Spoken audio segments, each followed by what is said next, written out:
Okay, yesterday I just told you guys to trust me, to not pick a tangent that would have a sum that would include a pi over 6, any version of a pi over 6, or a 30-degree reference angle, which would have been like 30, 50, 210, 330.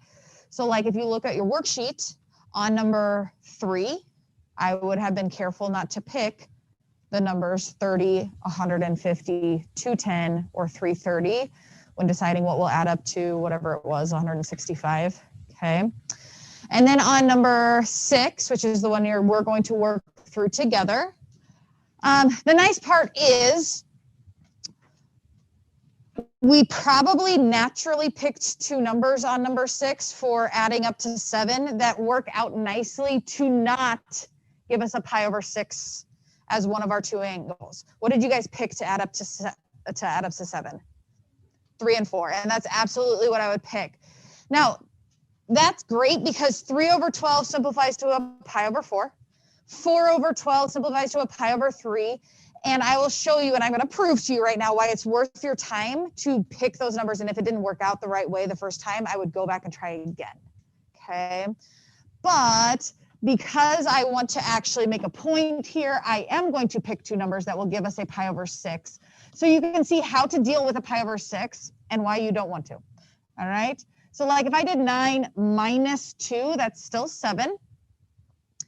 9 and 12 are divisible by 3. So that would simplify down to 3 pi over 4. 2 and 12 are divisible by 2, and that will simplify down to a pi over 6. So it's this one right here that we're going to watch and show you why we want to kind of avoid this if we are able to.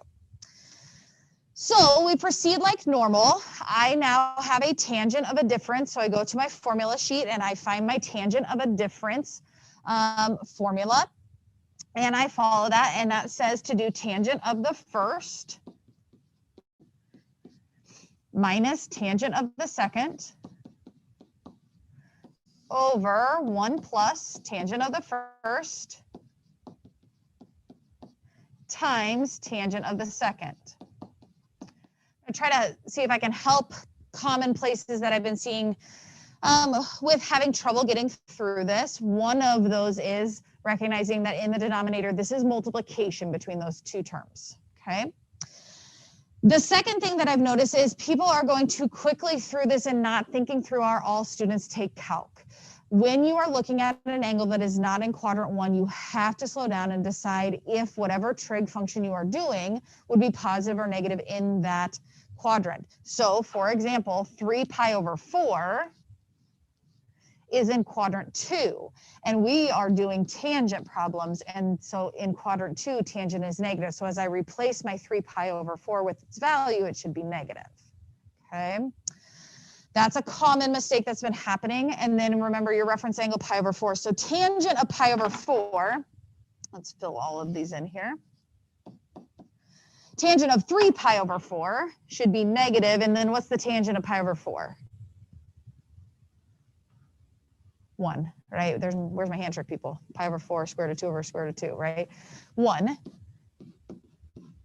but it's negative because we're in quadrant 2.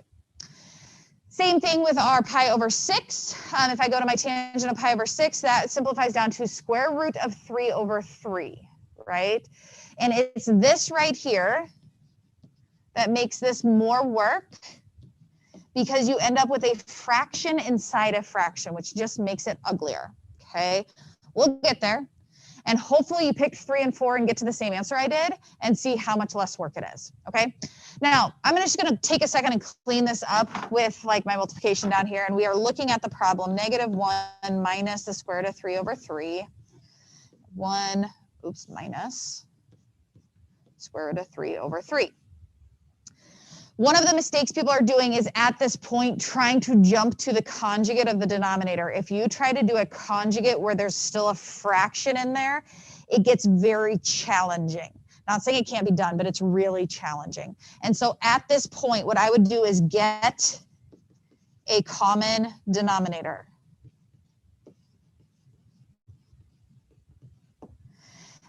And I would do that in both the numerator and the denominator of the bigger fraction here. So think about your numerator is over 1. I want it to be over 3. So I would multiply that top and bottom by 3, which would give us negative 3 over 3 minus the square root of 3 over 3, which ultimately, and I'm going to move all the way up here, would give us negative 3 minus square root of 3 over 3. That's just the numerator. And then we do the same thing with your denominator. I want to be able to add those together, so I need to get my common denominator, which would give me 3 over 3 minus square root of 3 over 3, which ultimately would give me 3 minus square root of 3 over 3. And then I would take one more step and clean this up by multiplying by the reciprocal.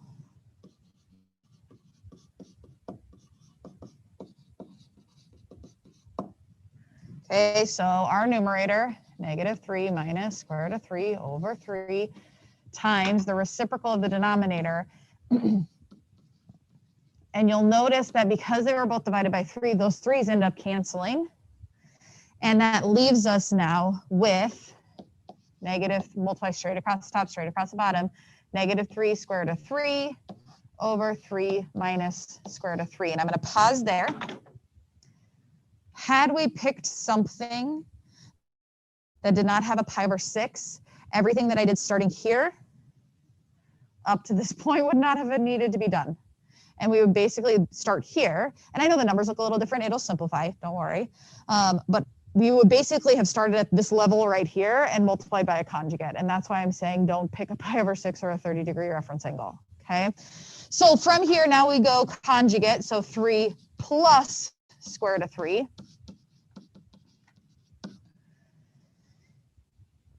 FOIL, so negative 9, negative 3 square root of 3, negative 3 square root of 3, negative 3.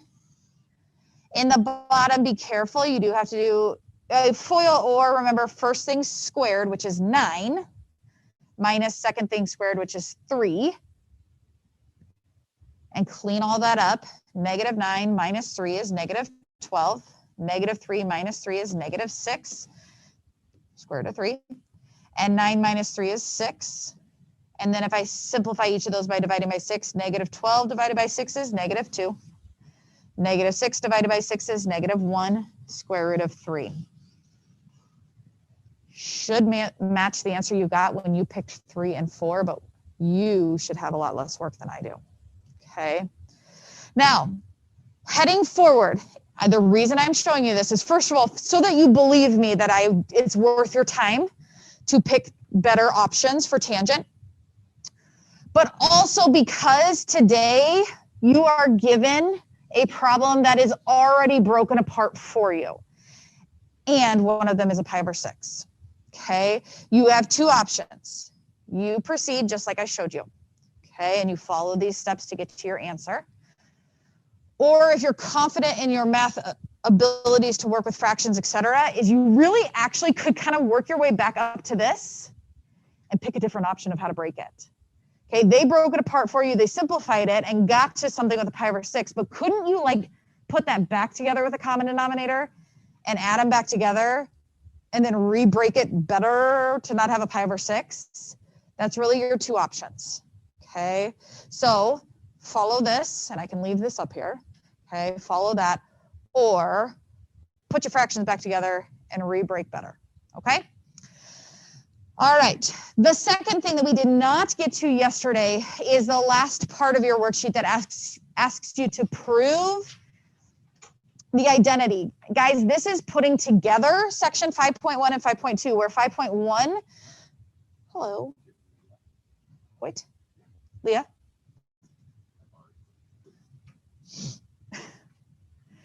5.1 and 5.2, 5.1 was proving, 5.2 is sum and difference identities.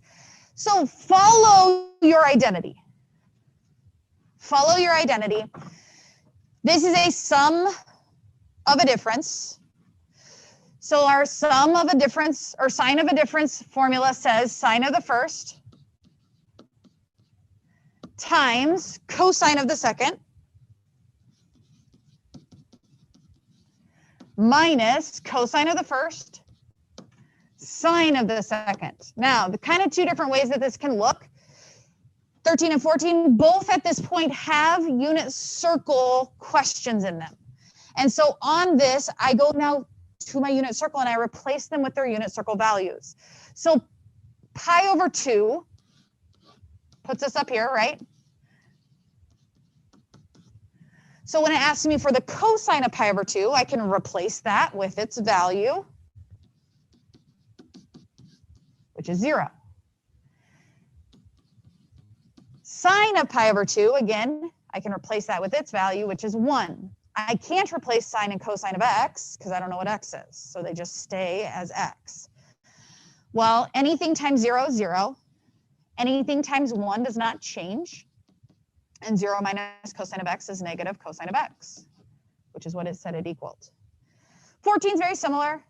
15, you don't necessarily end up with unit circle values, but you end up with like terms that you can combine. So just follow your formulas, clean it up as much as you can, and it should just lead you to the other side. Questions for me? Okay, let me see.